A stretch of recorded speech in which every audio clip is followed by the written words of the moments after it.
Good morning बच्चों। आज के वीडियो में हम बात करने वाले हैं एक बहुत ही इंपॉर्टेंट टॉपिक के बारे में जो है न्यूमेरिकल्स ऑफ सॉल्यूशंस। ये क्लास ट्वेल्थ का चैप्टर है बेटे।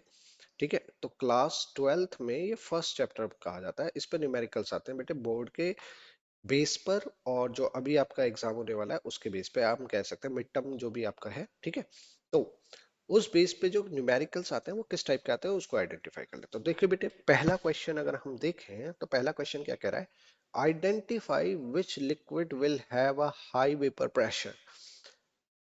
कह रहा है हमारे पास दो लिक्विड है, ए और बी, जिसका बॉइलिंग पॉइंट आपको गिवन है बेटे। बॉइलिंग पॉइंट ए का गिवन है 140 डिग्री सेल्सियस और बी का गिवन है हमें बॉइलिंग पॉइंट 180 डिग्री सेल्सियस। वो पूछ रहा है किसका वेपर प्रेशर हाई होगा। तो बेटा हमें पता है वेपर प्रेशर जो होता है वो इनवर्सली प्रोपोर्शनल होता है बॉइलिंग पॉइंट के, कि जिसका बॉइलिंग पॉइंट कम होगा उसका वेपर प्रेशर हाई होगा। तो हम क्या कहेंगे कि सबसे कम बॉइलिंग पॉइंट तो हमारा ए सॉल्यूशन का है, तो हम लिख देंगे यहाँ पे since solution A has lower boiling point, it will have high vapour pressure. खत्म बेटे, फर्स्ट क्वेश्चन हमारा सॉल्व हो गया। ठीक है, तो आपको ये आइडेंटिफाई करना था कि वेपर प्रेशर किसका हाई होगा। तो हमने देख लिया जिसका बॉइलिंग पॉइंट कम उसका वेपर प्रेशर हाई। चलिए नेक्स्ट क्वेश्चन को देखते हैं बेटे। सेकंड क्वेश्चन क्या कह रहा है, ओके। इस सेकंड क्वेश्चन में कहा गया है एक 5% यूरिया का सॉल्यूशन है जिसका मोलर मास हमें गिवन है। तो देखो बेटे, इसको ऐसे समझ लीजिए कि आपके पास एक बीकर है, उस बीकर के अंदर सॉल्यूशन पड़ा हुआ है और उस बीकर के अंदर कहा गया है कि 5% ना यूरिया है। जाहिर बात है 5% यूरिया का मतलब क्या हो जाएगा बेटे, यहां से निकालेंगे तो हम, इसका मतलब निकलेगा बेटे कि 5 ग्राम यूरिया 100 ml सॉल्यूशन में पड़ी हुई है। सिंपल सा मतलब। ठीक है, तो हमें क्या पता चला, वेट ऑफ सॉल्यूट पता चल गया हमें 5 ग्राम है। ठीक है, वॉल्यूम ऑफ सॉल्यूशन पता चल गया बेटे हमें 100 ml है। ठीक है बेटे, और मॉलिक्यूलर मास की बात करें तो बेटे हमें पता चल गया 60 ग्राम पर मोल हमें मॉलिक्यूलर मास गिवन है। कह रहा है ऑस्मोटिक प्रेशर फाइंड आउट करो अगर टेम्परेचर हो आपका 300 केल्विन और आर की वैल्यू आपको दे रखी हो 0.082 लीटर एटमॉस्फेयर पर केल्विन पर मोल। तो बेटे ध्यान से समझना, पाई आप जब भी कैलकुलेट करोगे तो उसे आप किस में कैलकुलेट करो, एटमॉस्फेयर में। तो जो फॉर्मूला होता है पाई का वो क्या होता है, तो बेटे वो होता है नंबर ऑफ मोल्स अपॉन में वॉल्यूम इनटू में आर टी। तो बेटे ध्यान से समझिएगा कि आपको यूनिट्स का क्या ध्यान रखना है। तो बेटे ध्यान रखिए, वॉल्यूम हमेशा आप किस में लेंगे, लीटर में। आर की वैल्यू आप हमेशा ये ट्राई करो, 821 लीटर एटमॉस्फेयर पर केल्विन पर मोल, और टेम्परेचर आप रखो केल्विन के अंदर। ठीक है बेटे, तो जैसे ही हम इसमें रखेंगे तो हमारे पास ये क्वेश्चन को सॉल्व करने का आइडिया आ जाएगा। तो देखिए बेटे, पाई निकालेंगे अगर हम तो वो एटमॉस्फेयर में निकलेगा। अब एटमॉस्फेयर में कैसे निकालेंगे, तो मोल्स को हम खोल देते हैं W B by M B, यानी कि मोल्स ऑफ सॉल्यूट आ गया हमारे पास। आर की वैल्यू हमें पता है, टेम्परेचर हमें पता है और हमारे वॉल्यूम को भी पता है। तो देखिएगा, डब्ल्यू बी हमें कितना गिवन है, 5 ग्राम। ये हो जाएगा हमारे पास मॉलिक्यूलर मास 60। आर की वैल्यू हमें पता है 0.0821 है, टेम्परेचर हो जाएगा हमारा 300 केल्विन। और वॉल्यूम को अगर हम रखेंगे तो बेटे ये 100 ml है। अगर आप यहाँ देखें तो इसे हम लीटर में करेंगे तो क्या करेंगे, 100 डिवाइडेड बाय 1000। इसको सॉल्व कर लेंगे बेटे, आंसर आ जाएगा हमारा। तो अब मैं यहाँ पे इसको थोड़ा सा सॉल्व कर देता हूँ। 5/60 इंटू में 0.082 इंटू में 300,000/100। तो बेटा जीरो से जीरो उड़ा देंगे, 3000 बचेगा, इसकी मल्टीप्लाई इससे करेंगे, आंसर निकाल लेंगे। यहाँ से कैलकुलेट करके जो भी आंसर आएगा आपका वो आएगा आपका बेटा एटमॉस्फेयर में। क्लियर। तो ये सेकंड क्वेश्चन था, इस तरह से इसे सॉल्व करना है। नाउ नेक्स्ट क्वेश्चन को देख लेते हैं बेटे। नेक्स्ट क्वेश्चन किस टाइप का पूछा जाता है, ओके। ये बोर्ड में आया हुआ क्वेश्चन है बेटे, इसमें नाम बदल देते हैं, कभी विशा दे देते हैं कभी राहुल देंगे। ठीक है, तो उसमें हमें कोई लेना देना नहीं, हमें क्वेश्चन को समझना है क्या कह रहा है। विशा के पास दो एक्वस सॉल्यूशन है। ठीक है, विशा ने दो एक्वस सॉल्यूशन बनाया, इसका मतलब पानी से बना है, एक्वस का मतलब पानी। ठीक है, दो सॉल्यूशन बनाए गए, ये भी पानी में डाला हुआ है, तो इसको मैं ए कह देता हूँ सॉल्यूशन ए, इसको मैं कह देता हूँ सॉल्यूशन बी। तो पहले में आपने डाला है 7.5 ग्राम यूरिया। विशा ने 7.5 ग्राम यूरिया का इस्तेमाल किया है, जिसका मॉलिक्यूलर वेट गिवन है बेटे 60। ठीक है। और दूसरे के अंदर क्या किया गया है कि दूसरे के अंदर एक सॉल्यूट यूज किया गया है जिसमें 42.75 ग्राम मॉलिक्यूलर मास है, सॉरी वेट है, गिवन वेट, और मॉलिक्यूलर मास हमें पता नहीं।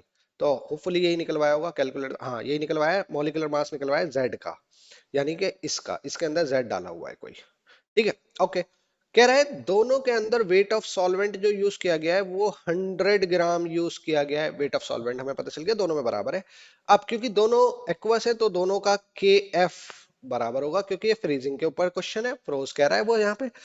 अब वो कह रहा है कि बोथ सॉल्यूशन एक सेम टेम्परेचर पे फ्रीज होते हैं, यानी कि टी ऑफ सॉल्यूशन जो होगा इसका वो बराबर होगा इसके टी ऑफ सॉल्यूशन के। ठीक है बेटे, आ जाओ जरा फ्रीजिंग की बात करें तो फ्रीजिंग का क्या फॉर्मूला होता है हमारे पास, delta T F is equals to K F into में मोलैलिटी। बहुत सिंपल सा है। डेल्टा टी एफ को कैसे लिख सकते हैं हम, T of solvent minus T of solution that is equals to K F into में मोलैलिटी को हम खोल देते हैं W B by M B into में 1000 बाय डब्ल्यू ए। ठीक है। इसी तरीके से अगर मैं यहां पे निकालूं डेल्टा टी एफ की वैल्यू, तो डेल्टा टी एफ बराबर क्या आएगा बेटे हमारा, वो ये भी आ जाएगा, इसमें भी के एफ इंटू में मोलैलिटी, मोलैलिटी को खोल देते बेटे W B by M B into 1000 by W A. Now अगर बेटे डेल्टा टी एफ की बात करें, उन्होंने कहा सॉल्यूशन का टेम्परेचर सेम रहेगा। क्लियर रहेगी बात, तो बेटे यहां से सॉल्यूशन का टेम्परेचर निकाल सकते हो आप। तो अगर मैं सॉल्यूशन का टेम्परेचर निकालूं, T of solution that will be equals to T of solvent minus, देखो बेटा इसे इधर ले जाओ, इस पूरी वैल्यू को उठा करके इधर ले आओ लेफ्ट साइड पे। तो टी ऑफ सॉल्यूशन क्योंकि माइनस का था, ये इधर जाके प्लस का हो जाएगा, मैंने इसे प्लस का लिख दिया, और ये उठा करके इधर ले आओ, टी सॉल्यूशन इनटू में के एफ इंटू में डब्ल्यू बी इंटू में 1000 बाय एम बी इंटू में डब्ल्यू ए। एक तो ये आ गया। अब सिमिलरली बेटे इसमें भी सेम यही आएगा, तो इसको भी उठा के लिख लेते हैं। इसको मैं दूसरे कलर से लिख देता हूं ताकि कंफ्यूजन क्रिएट ना हो। तो इस वाले केस के लिए अगर हम टी सॉल्यूशन निकालेंगे तो वो क्या आएगा, टी ऑफ सॉल्वेंट माइनस इसका भी के एफ इंटू में डब्ल्यू बी इंटू में 1000 divide by M B into में डब्ल्यू ए।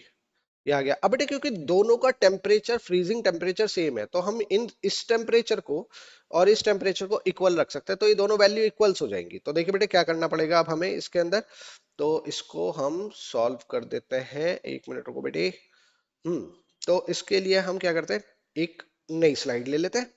तो टी सॉल्यूशन बराबर होना चाहिए टी सॉल्यूशन के, और अभी हमने निकाला है टी सॉल्यूशन किसके बराबर है, तो बेटे मैं इस वाले के केस के लिए बता रहा हूं, टी ऑफ सॉल्वेंट माइनस के एफ इंटू में डब्ल्यू बी इंटू में 1000 अपॉन में एम बी इंटू में 100। ये आ गया बेटे हमारे पास। ठीक है।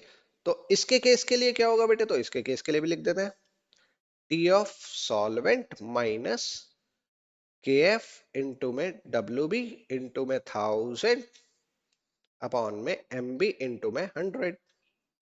ये आ गया बेटे। अब बेटे ध्यान दीजिए, टी सॉल्वेंट दोनों के केस में कितना कितना है, तो आप देखोगे टी सॉल्वेंट यानी कि पानी है, और पानी का फ्रीजिंग पॉइंट कितना होगा, तो पानी का फ्रीजिंग पॉइंट अगर हम देखें तो वो आता है 273 केल्विन माइनस के एफ हमें पता है, पानी का वैसे तो हमें पता होता है लेकिन हम यहाँ रखेंगे नहीं अभी। 7.5 ग्राम लिया यूरिया 1000, और यूरिया का वेट कितना है बेटा 60 और 100। ये हो गया हमारे यूरिया का केस।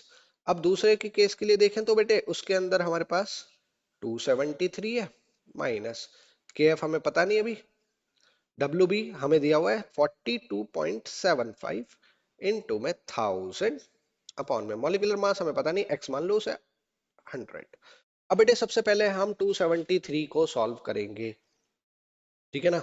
तो देखो बेटे यहाँ पे ध्यान से, तो हम यहाँ पे देखते हैं तो क्या पता चलता है, इन दोनों को एक तरफ ले आए और इन दोनों को एक तरफ ले जाएं, तो देखो ये दोनों प्लस के हैं तो बेटे घट जाएंगे, और ये दोनों माइनस के बचेंगे तो क्या होगा, ये भी कट जाएंगे, तो ये कट जाएगा ऐसे, ये माइनस का साइन कट जाएगा ऐसे। अगर आपको काटने में दिक्कत हो तो बेटे दोबारा से दिखा रहा हूँ, ध्यान से देखना, के एफ वाले एक तरफ लेके आ रहा हूं मैं, ठीक है बेटे ध्यान से समझना, माइनस का के एफ 7.5 इंटू में 1000 डिवाइड बाय 60 इंटू में 100। इसको प्लस वाले को इधर ले आओ बेटे, ये माइनस की जगह प्लस हो जाएगा। के एफ इंटू में 42.75 इंटू में 1000 डिवाइड बाय एक्स इंटू में 100। ठीक है बेटे, और ये हो जाएगा बेटे आपका 273 प्लस का बचा हुआ है यहाँ पे 273, और ये माइनस का हो जाएगा बेटे आपका 273। तो ये दोनों कैंसिल आउट हो गए, तो बेटे ये तो बचेगा 0।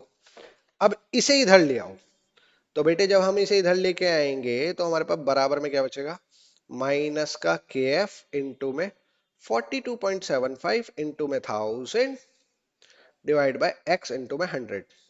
इसी तरीके से इसे सॉल्व करेंगे तो बेटे ये क्या बन जाएगा हमारा, ये बन जाएगा हमारा, एक मिनट, ये बन जाएगा बेटे हमारा के एफ इंटू में 7.5 इंटू में 1000 डिवाइड बाय 60 इंटू में 100। अब बेटे काटो, 100 ये खत्म, ये माइनस का साइन है, माइनस से माइनस खत्म, के एफ से के एफ खत्म। तो हमारे पास क्या आंसर आ जाएगा, तो बेटे हमारे पास बनेगा 7.5 divide by 60 is equals to 42.75 divide by x। तो यहां से हम कैलकुलेट कर सकते हैं x को, 42.75 इंटू में 60 डिवाइडेड बाय 7.5। जो भी वैल्यू आएगी वो बेटे हमारा मोलर मास ऑफ Z आ जाएगा। ठीक है बेटे, तो क्वेश्चन को हमने थोड़ा सा लेंथी इसलिए किया है ताकि आपको स्टेप समझ में आ जाएंगे करना क्या था। ठीक है, आई थिंक आपको समझ में आ गया होगा। नेक्स्ट क्वेश्चन की तरफ चलते हैं बेटे। नेक्स्ट क्वेश्चन क्या कहता है, calculate the mass of ascorbic acid, यानी कि वेट ऑफ सॉल्यूट पूछा गया है। ठीक है, जिसका मोलर मास आपको दिया हुआ है बेटे 176 ग्राम पर मोल। ठीक, to be dissolved in 75 gram acetic acid, यानी ये सॉल्वेंट है 75 ग्राम। ठीक है, तो lower its freezing point by 1.5 degree Celsius. देखो बेटे इसका मतलब होता है डेल्टा टीएफ आपको गिवन है 1.5 की, उसने कहा है कि सॉल्यूशन का जो ना फ्रीजिंग पॉइंट इतना लोअर हुआ है, तो डेल्टा टीएफ की वैल्यू दे रखी है, और केएफ भी आपको दिया हुआ है सॉल्वेंट का कितना 3.9 एल्विन किलोग्राम पर मोल। क्लियर। नाउ बेटे बहुत सिंपल सा क्वेश्चन हो गया, डेल्टा टीएफ का क्वेश्चन है, तो डेल्टा टीएफ दोबारा से देख लेते बेटे। Delta TF is equals to क्या हो जाएगा, केएफ इंटू में मोलैलिटी, और केएफ इंटू मोलैलिटी को कैसे कर सकते हैं, केएफ इंटू में मोलैलिटी खोल दो W B by M B into में 1000 बाय डब्ल्यू ए। क्लियर बेटे, ओके, ये बराबर किसके आपके, डेल्टा टीएफ के बराबर है। नाउ वैल्यू पुट करेंगे बेटा, डेल्टा टीएफ की वैल्यू कितनी है बेटे 1.5 इज इक्वल्स टू केएफ की वैल्यू कितनी है बेटे 3.9, डब्ल्यू बी की वैल्यू कितनी है बेटे, डब्ल्यू की हमें पता नहीं, एक्स निकालना है, मॉलिक्यूलर वेट 176,000 बाय, और ये कितना दे रखा बेटे 75।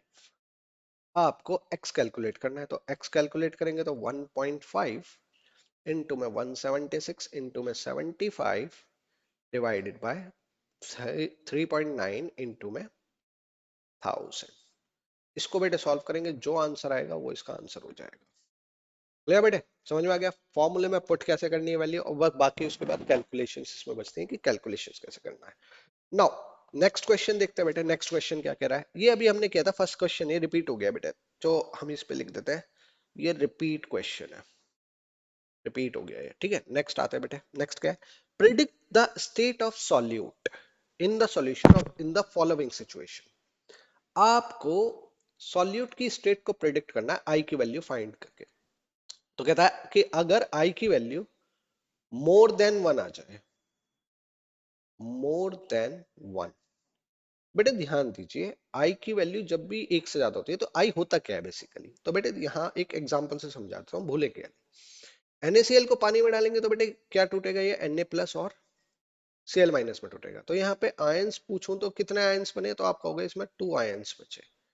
अगर ये 100% टूटता है, 100% आयोनाइज हो जाए, तो आपको कितने आयंस मिलेंगे, 2 आयंस। यही बेटे आई की वैल्यू होती है। तो बेटे आई की वैल्यू अगर एक से ज्यादा आ रही है, तो एक से ज्यादा 2 आ रही है ना यहाँ पे, तो ये कब आ रही है, जब ये NaCl क्या हो रहा है, डिसोसिएट हो रहा है। तो आई की वैल्यू मोर देन 1 क्या रिप्रेजेंट करेगी कि सॉल्यूट क्या हो रहा होगा, डिसोसिएट हो रहा होगा। ठीक है, तो सिमिलरली इसका उल्टा क्या होगा, आई की वैल्यू अगर लेस देन 1 होगी, लेस देन 1, तो इसका मतलब होगा सॉल्यूट एसोसिएट हो रहे हैं। एसोसिएट, अब इसका एग्जांपल बेटे बहुत सिंपल है एसोसिएट का, वो है oic acid. Oic acid in non polar solvent. Non polar में बेटे बेंजीन कुछ भी आ सकता है जो पोलर ना हो। ठीक है, तो ओइक एसिड में दिखा देता हूं मैं आपको बेटे, ये ओइक एसिड का केस होता है कि ओइक एसिड में क्या हो रहा है। तो आप बेटे देखेंगे तो आपको पता चलेगा कि जो ओइक एसिड है ना, ये क्योंकि पानी में नहीं पड़ा, पोलर में नहीं पड़ा, तो ये आपस में ना हाइड्रोजन बॉन्डिंग शो कर देते हैं। और जैसे ही ये हाइड्रोजन बॉन्डिंग शो करते हैं तो ये दो मॉलिक्यूल्स के एक मॉलिक्यूल्स क्रिएट हो जाते हैं। ये दो मॉलिक्यूल थे बेटे, और ये दो मॉलिक्यूल के कितने मॉलिक्यूल बन गए, एक मॉलिक्यूल बन गया। तो इसका मतलब वैल्यूज आई की कम हो गई, आपने दो डाले थे, एक वैल्यू बन के आ रही है, तो इसका मतलब एसोसिएट हो रहे हैं। तो लेस देन 1 जब भी वैल्यू आएगी आई की, वो रिप्रेजेंट करेगा कि सॉल्यूट एसोसिएट हो रहा है। नेक्स्ट क्वेश्चन देखते हैं बेटे, क्या कह रहा है नेक्स्ट क्वेश्चन आपका, सॉल्यूशन कर लेते हैं बेटे इसका। एक एंटी फ्रीज सॉल्यूशन को प्रिपेयर किया गया है, ठीक है, जिसमें हमने सॉल्यूट डाला है 31 ग्राम इथाइलिन ग्लाइकोल, जिसका मोलर मास गिवन है आपको 62 ग्राम पर मोल। जो डाला गया है आपका सॉल्वेंट 600 ग्राम में, यानी पानी है। Calculate the freezing point of solution, यानी ये टी सॉल्यूशन निकालने को कहा गया है। तो आपको टी सॉल्वेंट पता होना चाहिए, तो हमारे पास क्योंकि सॉल्वेंट पानी है तो पानी का होता है 273 केल्विन, और के एफ भी गिवन है बेटे हमें कितना 1.86। तो आ जाओ बेटे, फ्रीजिंग पॉइंट का क्वेश्चन है तो delta T F that is equals to K F into में molality. Now delta T F को कैसे लिख सकते हैं हम, T of solvent minus T of solution is equals to K F into में मोलैलिटी को अगर हम ओपन करेंगे तो W B divided by M B 1000 by WA. Now put that value in this equation, तो T solution हमारे पास कितना हो जाएगा वो हमें पता नहीं, निकालना है। X मान लिया, T solvent कितना है 273 हो गया, is equals to KF की वैल्यू 1.86, WB की वैल्यू कितनी हो गई हमारे पास 31, ये हो जाएगा 62,000 by 600। तो 31 तो नहीं 62 आ गया बेटा, ये तो यहीं पकड़ गया, दो जीरो से दो जीरो उड़ गई आपकी, दो से काट ले तो 5 और ये आ जाएगा, सॉरी दो से काटेंगे तो 3, ये आ गया आपका 3 और ये आ जाएगा आपका 5। ठीक है, तो हमारे पास आंसर आ गया 1.86 इंटू में 5/6, क्योंकि दो यहाँ पे बचा, दो तिया 6, x माइनस 273, तो x इज इक्वल्स टू आ जाएगा 273 प्लस 1.86 इंटू में 5/6। इसको सॉल्व करेंगे, जो वैल्यू आएगी वो केल्विन में आपका आंसर आ जाएगा। खत्म क्वेश्चन बेटे, समझ में आ गया किस टाइप से क्वेश्चन को करना होता है। नाउ नेक्स्ट क्वेश्चन देखते हैं बेटे, नेक्स्ट क्वेश्चन क्या कह रहा है। अच्छा, इसमें भी आपको सॉल्यूट की नेचर को प्रेडिक्ट करना है, यानी कि वो कौन सी स्टेट में है। तो आई की वैल्यू दे रखी है बेटे 0.3, जो कि लेस देन है 1 से, तो इसका मतलब सॉल्यूट क्या हो रहा होगा, सॉल्यूट इज एसोसिएटिंग, यानी कि वो एक दूसरे में जुड़ रहे हैं। ठीक है, जबकि आई की वैल्यू हमें दूसरे में क्या दे रखी है 4, जो कि ग्रेटर देन है 1 से। ठीक है, 4 बड़ी है 1 से, तो इसका मतलब सॉल्यूट क्या हो रहा है, डिसोसिएट हो रहा है, डिसोसिएट। खत्म क्वेश्चन, नेक्स्ट आ जाओ बेटे। नेक्स्ट क्या कह रहा है, predict the state of this, same question है बेटे बट थोड़ा सा चेंज किया हुआ है। तो पहला क्वेश्चन देख लेते हैं बेटे, पहला क्या कह रहा है, experimentally determined value of molar mass is more than true value. Okay, हमें क्या पता है, मोलर मास में normal molar mass upon abnormal molar mass होता है बेटे, एबनॉर्मल मोलर मास, ये होता है हमारे पास आई का फॉर्मूला। अब उसने क्या कहा है, एक्सपेरिमेंटली डिटरमाइंड वैल्यू जो है ना वो मोर है, यानी कि ज्यादा आ रही है ट्रू वैल्यू से। तो लेट सपोज मेरी ट्रू वैल्यू x थी, 2x आ गई एक्सपेरिमेंटली, तो बेटे ये कितना हो जाएगा 1/2। इसका मतलब आई की वैल्यू कितनी आ गई 0.5, जो कि लेस देन 1 है, तो क्या कहेंगे हम, सॉल्यूट एसोसिएट हो रहा है, एसोसिएटिंग। ठीक है, अच्छा दूसरा क्वेश्चन क्या कह रहा है बेटे, आई की वैल्यू 0.4 है, ये भी सेम ही है, 0.4 लेस देन 1 है, सॉल्यूट एसोसिएट हो रहा है। खत्म क्वेश्चन बेटे। ठीक, नेक्स्ट क्वेश्चन देखो बेटे, अ सॉल्यूशन, चलो इसको भी कर लेते हैं, पहले देख लेते हैं किसके ऊपर क्वेश्चन है ये। Degree of dissociation osmotic pressure, okay. एक सॉल्यूशन है 5.85 ग्राम NaCl, लिख लिया बेटे हमने, जिसका मोलर मास गिवन है बेटे हमें 58.5 ग्राम पर मोल।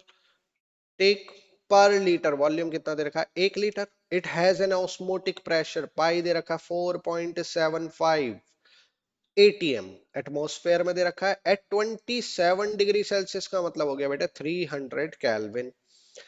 Calculate degree of dissociation of NaCl solution, okay. Alpha निकालने को कहा गया है, इसका मतलब मुझे सबसे पहले क्या कैलकुलेट करना है, आई निकालो। सबसे पहले मुझे आई निकालना है, अगर मैंने आई निकाल दिया तो फिर मैं एक्स को कैलकुलेट कर सकता हूं और अल्फा निकाला जा सकता है। तो देखो बेटे, आर की वैल्यू हमें गिवन है 0.082, ठीक है, इसकी यूनिट सेम ही है तो यूनिट लिख नहीं रहा मैं अभी, ठीक है। तो नाउ पाई बराबर क्या होता है बेटे, अगर आपको याद हो तो हमने पढ़ा है पाई बराबर WB बाय MB इंटू में RT/V। अब क्योंकि ये डाइल्यूट सॉल्यूशन नहीं है, यहाँ पे डिग्री ऑफ डिसोसिएशन की बात कर रहा है, तो आप इसमें इंक्लूड कर दोगे आई का फैक्टर। तो आपको सबसे पहले कैलकुलेट करना आई, ठीक है। तो आई निकालेंगे, तो आई कैसे निकलेगा बेटे, तो आई बराबर हो जाएगा हमारा पाई इंटू में MB इंटू में V divided by WB into में R इंटू में T।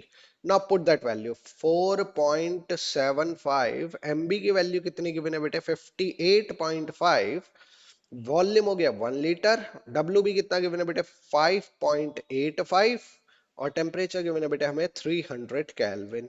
तो यहाँ से आई की वैल्यू कैलकुलेट की जा सकती है, मैं इसे कैलकुलेट कर देता हूँ। तो ये बेटे आती है हमारे पास वैल्यू, लेट्स सी कितना आ रहा है, 4.75 multiply 58.5, okay, divided by 5.85 divided by 300, right. Sorry, क्या किया मैंने ये, एक मिनट बेटे, कुछ 58.5 है ना। हम्म। तो पहले मैं इसे अपने हिसाब से करता बेटा, एक पॉइंट हटाएंगे तो 2 जीरो लग गई, सॉरी 1 जीरो लग गई, 2 जीरो नीचे, 1 जीरो नीचे, ठीक है। यहाँ तक कोई इशू नहीं है, ये खत्म, ठीक है। तो एक पॉइंट से एक पॉइंट गया, 47.5 डिवाइडेड बाय 300 ये आएगा, ठीक है। तो 47.5 डिवाइड बाय 300 करेंगे तो आई की वैल्यू आ रही है बेटे, आई इज इक्वल टू आ रहा है हमारा 0.158, ये आ गई हमारी आई की वैल्यू। नाउ हमें अल्फा निकालना है बेटे, अल्फा कैलकुलेट कैसे करेंगे, तो अल्फा कैलकुलेट कैसे करेंगे बेटे, कुछ गड़बड़ तो नहीं करी है ना, बस ये देख लेना। 58.5.85, ठीक है, ये सही है, हाँ ठीक है। ठीक है, तो आई की वैल्यू निकालते हैं, देखो बेटे NaCl है ना हमारे पास, तो इसे अगर हम पानी में डालेंगे तो किसमें टूटेगा, Na प्लस और Cl माइनस में।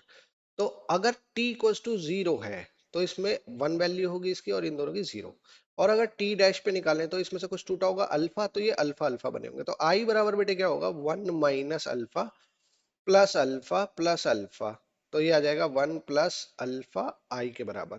तो अल्फा बराबर क्या होगा बेटे, वो होगा हमारा i-1, ठीक है बेटे।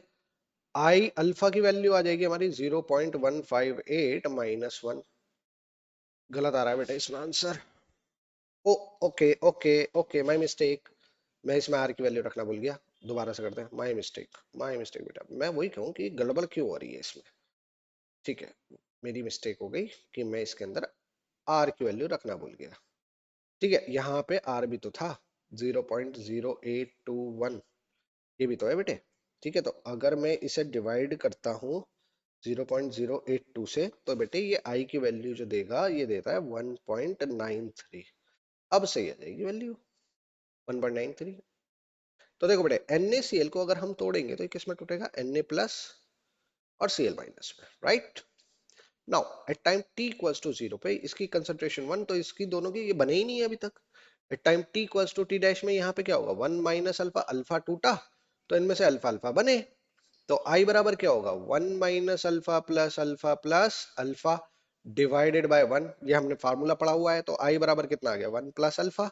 अब आई की वैल्यू हमने निकाली है 1.93 is equal to 1 plus alpha, तो अल्फा बराबर आ गया हमारा 0.93, क्वेश्चन समाप्त। अब आइए इसकी वैल्यू सही। तो बेटे क्वेश्चन में ना आपको अगर डिग्री ऑफ डिसोसिएशन पूछ रहा है तो सबसे पहले आपको ना आई की वैल्यू कैलकुलेट करनी है। अगर आपने आई की वैल्यू कैलकुलेट कर ली तो फिर हम क्या कर सकते हैं, यहां से आपका अल्फा कैलकुलेट किया जा सकता है। आई थिंक ये बात समझ में आ गई होगी कि आपको क्वेश्चन क्या करना है। नाउ नेक्स्ट क्वेश्चन की तरफ चलते हैं, देखते हैं इसमें क्या कहा गया है। देखिए इसमें भी कहा गया है कैलकुलेट डिग्री ऑफ डिसोसिएशन और डिप्रेशन है। चलो भाई फ्रीजिंग पॉइंट का क्वेश्चन है तो आगे चलते हैं, अभी देखते हैं क्या कर सकते हैं हम। व्हेन 19.5 ग्राम यानी कि वेट ऑफ सॉल्यूट दे रखा है 19.5 ग्राम, मोलर मास जिसका गिवन है आपको 78 ग्राम पर मोल।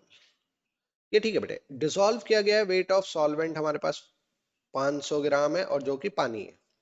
ठीक है, एक्वा सॉल्यूशन है। The depression in freezing point is observe to be delta TF given है बेटे 1 डिग्री का। Calculate the degree of dissociation, alpha पूछा है इसने, निकाल लेंगे बेटे, सेम क्वेश्चन है। के एफ की वैल्यू क्या होगी 1.86 जो हमें गिवन है। नाउ अल्फा निकालने के लिए मुझे पहले सबसे पहले क्या निकालना पड़ेगा, आई निकालना पड़ेगा। अगर मैंने ये निकाल लिया तो मैं अल्फा कैलकुलेट कर सकता हूँ। ओके, नाउ सबसे पहले हम डेल्टा टीएफ वाला फॉर्मूला रखेंगे। फ्रीजिंग पॉइंट का फॉर्मूला होता है के एफ इंटू में मोलैलिटी। नाउ डेल्टा टी क्या बराबर होगा, T solvent minus T of solution is equals to K F W B by M B into में 1000 बाय डब्ल्यू ए। अब बेटा ध्यान देना, डेल्टा टीएफ की ऑलरेडी वैल्यू गिवन है तो मुझे यहाँ कुछ करने की जरूरत नहीं है, इस पूरी की वैल्यू में 1 डिग्री रख सकता हूँ।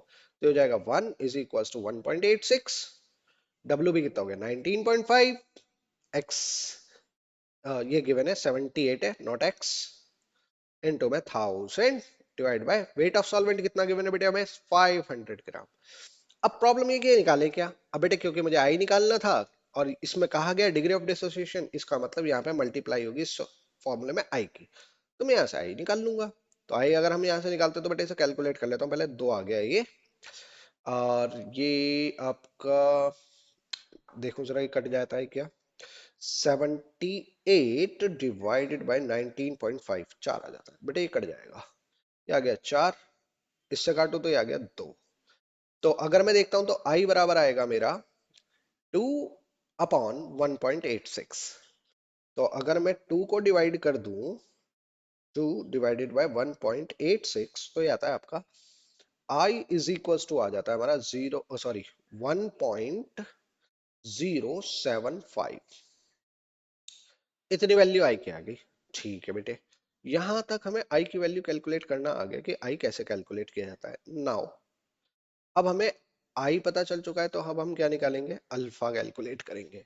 तो बेटे हमारे पास ना एक एसिड गिवन है, ये एसिड है FCH2COOH। ठीक, नाउ अगर मैं इसे पानी में डालता हूं तो बेटे ये टूटेगा क्योंकि ये हमारे पास पानी ही है, जो यहाँ पे गिवन है ना वाटर, ये पानी है, पानी के अंदर अगर मैं इसे डालूंगा तो डिसोसिएट हो जाएगा, FCH2COO minus plus H positive. ठीक है, तो ये बेसिकली 2 आयंस दे रहा है, तो at time t equals to 0 में अगर इसकी कंसंट्रेशन 1 है तो इन दोनों की 0 होगी, और t equals to t dash में अगर इसमें से अल्फा टूटा है तो इन दोनों में से अल्फा बना होगा। तो i की वैल्यू अभी भी 1 प्लस अल्फा आएगी अगर हम इन दोनों को जोड़ दें, जैसा हमने लास्ट क्वेश्चन में देखा था। ठीक है, नाउ आई की वैल्यू आपके पास है 1.075, अगर उसमें से 1 माइनस कर दूं तो अल्फा के इक्वल आ जाएगा, तो अल्फा की वैल्यू आ रही है बेटे 0.075, और परसेंटेज में निकालोगे तो 100 से मल्टीप्लाई कर देंगे, 7.5% वो क्या हो रहा है, डिसोसिएट हो रहा है। 7.5% डिसोसिएट का मतलब ये भी हमें पता चलता है कि जो हमारा कंपाउंड है वो आपका वीक इलेक्ट्रोलाइट है, ज्यादा नहीं टूट रहा, 7.5% टूटा हुआ है। नेक्स्ट क्वेश्चन की बात करते हैं बेटे, नेक्स्ट क्वेश्चन देख लीजिए, कह रहा है रीजन दीजिए, गिव रीजन। पहले का रीजन देख लेते हैं। 0.1 molar KCl has higher boiling point than 0.1 molar glucose. तो बेटे पहले ध्यान से समझिए, 0.1 मोलर का मतलब हो गया मींस एक 0.1 मोल KCl इन 1 लीटर सॉल्यूशन। ये तो मतलब होता है बेटे मोलैरिटी का, मोलैरिटी जितनी भी है उतने ही मोल्स होंगे 1 लीटर में बना लो। ठीक है, तो नाउ मोल्स ऑफ केसीएल मेरे पास क्या है 0.1। और अगर मैं यहाँ केसीएल को तोड़ूं तो केसीएल किस में टूटेगा के प्लस और सीएल माइनस में। मेरे पास मोल्स कितने हैं 0.1। लेकिन अगर ये टूटेंगे तो जाहिर बात है बेटे, अभी इसको तोड़ता नहीं हूँ, जीरो जीरो मान लेते हैं, टाइम इक्वल्स टू जीरो है तो ये हमारे पास 100% मोल्स पड़े हैं इसके।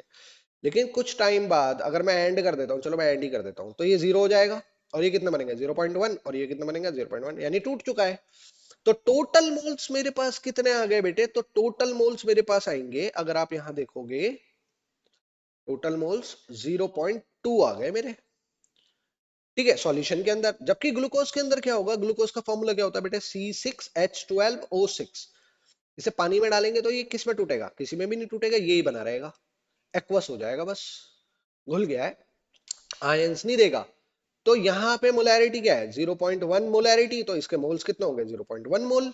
इसके जीरो होंगे एट टाइम का जब मैंने इसे पानी में डाला, और एंड में क्या होगा कि इसके जीरो मोल हो जाएंगे, ये 0.1 बन जाएगा, एक्वस हो गया। तो टोटल मोल यहाँ पे कितना है, यहाँ टोटल मोल्स आ रहे हैं बेटे मेरे पास 0.1। तो मैं क्या कह सकता हूँ, इसके मोल्स हाई है, जिसके मोल्स हाई होंगे उसमें पार्टिकल्स ज्यादा होंगे, तो मैं ये कह सकता हूँ कि नंबर ऑफ पार्टिकल्स यानी ions are more in 0.1 KCl. So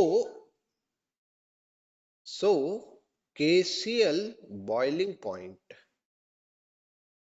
is higher than 0.1 molar glucose. बेटे अब ये बॉइलिंग पॉइंट का चक्कर क्या होता है, बहुत बच्चों को समझ में नहीं आता, मैं उसको समझा देता हूँ। बॉइलिंग पॉइंट से क्या लेना देना होता है। तो बेटे मैं दोनों सॉल्यूशन को बना रहा हूँ, ध्यान से समझना कि एक के अंदर, दोनों के अंदर पानी भर देता हूँ मैं। ये भरा मैंने पानी बेटे इसके अंदर, ठीक है, इसमें भी पानी भर देते हैं, ये भर दिया पानी। तो बेटे अगर आप देखोगे तो जाहिर बात है इसके अंदर से ना पानी के मॉलिक्यूल्स ऐसे उड़ेंगे, ऐसे उड़ेंगे, इसमें से भी उड़ेंगे पानी के मॉलिक्यूल्स। लेकिन अभी मैं इसके अंदर ना मोल्स डाल देता हूं सॉल्यूट के। तो बेटे सॉल्यूट के मोल्स देखो, मैंने इसके अंदर सॉल्यूट के मोल्स डाले और इसमें भी डाले, ये KCl के डाले, ठीक है बेटे, ये मैंने KCl के मोल्स डाल दिए। तो आप क्या देख रहे हो कि KCl के मोल्स जो है ना वो इस सॉल्यूशन के अंदर बहुत ज्यादा है, जिससे कि पानी के मॉलिक्यूल्स जो उड़ेंगे ना बहुत कम आएगी उसकी वेपर्स। यहाँ वेपर्स जो बनेंगी ना बहुत कम बनेंगी, लेस वेपर आएंगी। क्यों, क्योंकि सॉल्यूशन के अंदर ना बहुत ज्यादा क्राउड एरिया है, क्राउडिंग हो चुकी है, बहुत ज्यादा भीड़ हो चुकी है, जो पानी के मॉलिक्यूल्स को निकलने में मुश्किल हो रही है। नाउ इसमें बात करूं तो ये, हाँ बेटे इसको बता देता हूँ, ये 0.1 मोलर KCl है, ठीक है। जबकि इसकी बात करें तो यहां पर ये है 0.1 मोलर ग्लूकोज, इसमें डिसोसिएशन हुआ ही नहीं है। तो जितने मेरे मोल्स थे उतने ही ग्लूकोज के मॉलिक्यूल्स आ गए इसमें। तो यहां पर इसके कंपैरेटिवली ज्यादा वेपर प्रेशर बनेगा, हाई वेपर प्रेशर होगा। ओके, अब इसका वेपर प्रेशर कम है ना, तो इसका मतलब यहां पर हीट ज्यादा लगेगी, मोर हीट रिक्वायर, यहाँ पे ज्यादा हीट रिक्वायर होगी कि भाई इतना वेपर प्रेशर बना दूं मैं इसके बराबर आ जाए। तो यहाँ पे मोर हीट रिक्वायर होगी तो इसका बॉइलिंग पॉइंट अपने आप इंक्रीज हो जाएगा, जबकि इसका बॉइलिंग पॉइंट बढ़ाने की जरूरत नहीं पड़ेगी, इसका कम रहेगा, इसका इंक्रीज हो जाएगा। तो जिसमें नंबर ऑफ पार्टिकल ज्यादा होते हैं ना सॉल्यूशन में, उसके अंदर बॉइलिंग पॉइंट ज्यादा होता है, वेपर प्रेशर कम होता है। क्लियर रहेगी बात बेटे, ऐसे निकाला जाता है ये क्वेश्चन को। अच्छा दूसरा क्वेश्चन क्या था इसके अंदर, मीट को प्रिजर्व किया जाता है लॉन्गर टाइम बाय सॉल्टिंग। देखो बेटे ये वो है जनरल सा क्वेश्चन है, मीट को प्रिजर्व करने का क्या तरीका होता है। मीट प्रिजर्व्ड बाय साल्टिंग, क्यों करते हैं बाय साल्टिंग, बिकॉज सॉल्ट क्या करता है, रिवर्स ऑस्मोसिस चला देता है, because salt create osmosis. create osmosis and absorb liquid या water, liquid कह लो या water from meat. Therefore जब वो उसमें से पानी को खींच लेगा, therefore जो हैबिटेट है, ठीक है, बैक्टीरिया का, वो खत्म हो जाता है. therefore हैबिटेट या इसको हम ये भी बोलते हैं, कुछ बोलते हैं इसको हैबिटेट के अलावा, कुछ क्या बोलते हैं मेरे ध्यान में नहीं आ रहा अभी फिलहाल, हैबिटेट लिख देते हैं. Habitat for bacteria is not good. खत्म. बैक्टीरिया बनेगा नहीं तो सड़ेगा नहीं वो. ठीक है, तो बेसिकली कहने का मतलब ये है कि बैक्टीरिया जो है ना, वो पानी की प्रेजेंस में ग्रो करता है. तो ये नमक डालने से क्या होता है, नमक जो मीट होता है उसका सारा पानी बाहर खींच लेता है, तो वो सूख जाता है अंदर से, जिसकी वजह से वहां पानी नहीं बचता और बैक्टीरिया वहां पे ग्रो नहीं कर पाते. क्लियर? ओके. नेक्स्ट क्वेश्चन देखते हैं. What happen a pressure greater than osmotic pressure is applied on the solution side separated from a solvent. Okay, पहले क्वेश्चन को समझ लेते हैं. एक हमारे पास चेंबर है, इस चेंबर में एक सेमी परमिएबल मेम्ब्रेन लग रही है, ये रही, इसे बोल देते हैं एसपीएम. ओके, एक तरफ सॉल्वेंट भर लेते हैं, ये सॉल्वेंट है, और एक तरफ भर लेते हैं सॉल्यूशन. जाहिर बात है ओस्मोसिस चल रही होगी, तो ओस्मोसिस कहां से कहां चल रही होगी, तो आपको पता है लोअर कंसंट्रेशन ये है, हाई कंसंट्रेशन ये है. तो सॉल्वेंट फ्लो कर रहा होगा सॉल्वेंट से सॉल्यूशन की साइड पे, यानी lower concentration to higher concentration. अब उसने कहा है एक प्रेशर लगाया गया है जो ज्यादा है ऑस्मोटिक प्रेशर से on the solution side. Okay, तो सॉल्यूशन साइड की बात करते हैं हम बेटे. सॉल्यूशन साइड मैंने इस तरफ से एक प्रेशर लगाया, ये एक प्रेशर लगाया, एक प्रेशर ऐसा लगाया, तो क्या होगा, यहां से जो ओस्मोसिस है ना वो बंद हो जाएगी, क्योंकि प्रेशर बहुत ज्यादा है. तो हम क्या कहेंगे, हम कहेंगे कि the process osmosis, osmosis will stop, ये स्टॉप हो जाएगा, और and reverse osmosis will start, reverse osmosis will start, वो स्टार्ट हो जाएगी. खत्म क्वेश्चन. तो आपसे ये पूछा था क्या होगा, तो आप बताओगे कि ओस्मोसिस रुक जाएगी और रिवर्स ओस्मोसिस स्टार्ट हो जाएगी. क्लियर? नेक्स्ट क्वेश्चन की बात करते हैं बेटे. क्या कहता है, एसीटोन को ऐड कर दो प्योर इथेनॉल में. एसीटोन और इथेनॉल का बेटे I think so positive deviation show करता है शायद, मुझे ध्यान नहीं आ रहा, देख लेते हैं. एसीटोन एंड इथेनॉल, ये शो करता है बेटे आपका positive deviation. Yes, acetone and alcohol show positive deviation. खत्म क्वेश्चन बेटे. तो आपको ये याद रखना था कि एसीटोन और अल्कोहल आपस में मिक्स होते हैं तो कौन सा डेविएशन शो करते हैं, तो आपको बस ये बताना था. ठीक है, तो हमने ये बता दिया. चलिए बेटे नेक्स्ट क्वेश्चन पे चलते हैं. हेनरी लॉ स्टेटमेंट आप सबको पता है बेटे, हेनरी लॉ क्या होती है. ठीक है, नाउ क्वेश्चन की बात करते हैं. Calculate the solubility of CO2 in water. Okay, x find out करने को कह दिया गया है, जिसमें अंडर प्रेशर दे रखा है बेटे 760 mmHg, प्रेशर गिवन है, और केज की वैल्यू भी गिवन है आपको 1.25 into 10⁻⁶ millimetre Hg. Now pressure is equal to क्या होता है, KHX. तो x निकाल लो बेटे, x बराबर क्या होगा, P बाई KH. अब क्योंकि यूनिट सेम है दोनों की, तो वैल्यू पुट कर दो. 760 बाय KH की वैल्यू क्या होगी, 1.25 इंटू 10⁻⁶. जो वैल्यू आएगी बेटे उसे यहाँ लिख देंगे, ये आंसर हमारा कैलकुलेट हो जाएगा. तो आई थिंक बच्चों आपको अभी इतना तो क्वेश्चन समझ में आ गया होगा कि हमें इस क्वेश्चन को कैसे टैकल करना है और इसको कैसे आगे लेके जाना है. तो आज की बेटे इतनी ही वीडियो है, इसका दूसरा पार्ट लाऊंगा, ठीक है, जल्दी. और उस दूसरे पार्ट में बाकी बचे क्वेश्चंस को हम सॉल्व कर लेंगे. ठीक है, तो अभी जितना आपको सिखाया गया उस पर आप प्रैक्टिस करेंगे तो आपको ये क्वेश्चंस करने आ जाएंगे, इनकी प्रैक्टिस आप कर सकते हो। ठीक है बेटे, तो आज की वीडियो के लिए बस इतना ही था बेटे। मिलते हैं नेक्स्ट वीडियो में जो आपकी होपफुली कल आ जाएगी आपके पास। ठीक है ना, चलिए बेटे, बाय बाय।